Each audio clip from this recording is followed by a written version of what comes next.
फर्रुखाबाद का कायदा सुनिए। ನನ್ನ ಕವನದ ಶೀರ್ಷಿಕೆ ಅಣತೆ.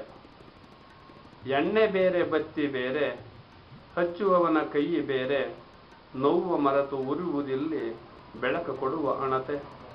ಊಳಿಗನೋ ಗಾಣಿಗನೋ ಎಣ್ಣೆ ಬತ್ತಿ ಒಡೆಯ, ಮೇಲು ಕೀಳು ಭೇದವಿಲ್ಲ ಪ್ರಣತಿ ಉರಿಯುವ ಸಮಯ.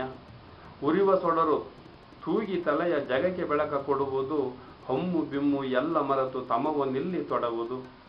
ಹಗಲು ರಾತ್ರಿ ಸ್ವಾರ್ಥಿಯಲ್ಲ, ಸ್ಫೂರ್ತಿ ನಮಗೆ ನಾಳೆಗೆ, ಆಗಬೇಕು ಉರಿವ ಸೊಡರು ಅರಿವು ಕೊಡುವ ಜೀವಿಗೆ, ಆಗಬೇಕು ಉರಿವ ಸೊಡರು ಅರಿವು ಕೊಡುವ ಜೀವಿಗೆ.